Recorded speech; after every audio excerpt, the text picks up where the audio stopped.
Isa kang taong may pangarap, ito ang dapat mong gawin. Kung gusto mong makamit ang buhay na matagal mo nang hinihiling.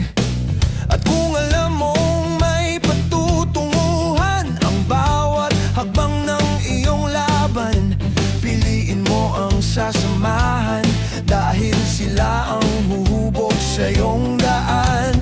Hindi lahat ng kasama kakampi sa laban, hindi lahat ng ngiti tunay ang pakay.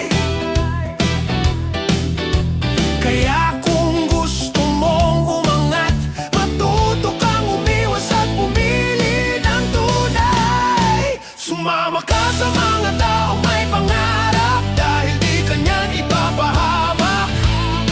Sumama ka sa taong maayos mag-isip, para pagsasama ay laging maayos. Sumama ka sa taong tama ang landas, tiyak ang buhay mo'y panalo.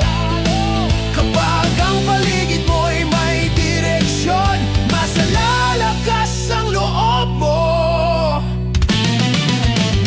Iwasan mo ang taong mapang lamang kung gusto mong umangat. Iwasan mo ang walang pangarap kung ayaw mong pangarap mo'y makorap. Iwasan mo ang puro inggit at reklamo, puro salita walang gawa, dahil oras mo'y ginto sa mundo. Huwag mong sayangin sa maling barkada. Sumama ka sa marunong lumaban, kahit mabagal basta tuloy lang. Sa taong may respeto sa pangarap mo, at hindi hatak sa iyo pababa.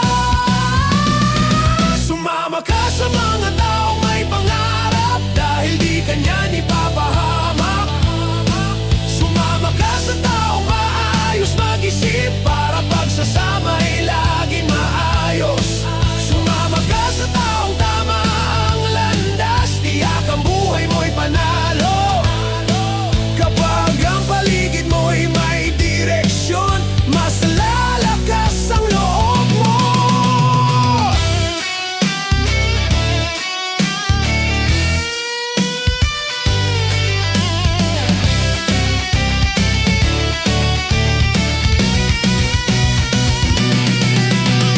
Kung gusto mong umabot sa tuktok, huwag kang sasama sa taong hilahod. Kung gusto mong buhay mo'y umayos, piliin mo ang taong may takot sa Diyos. Hindi masamang mangarap ng mataas, bastang kasama mo'y may malasakit. Dahil sa tamang tao sa paligid mo, kahit mahirap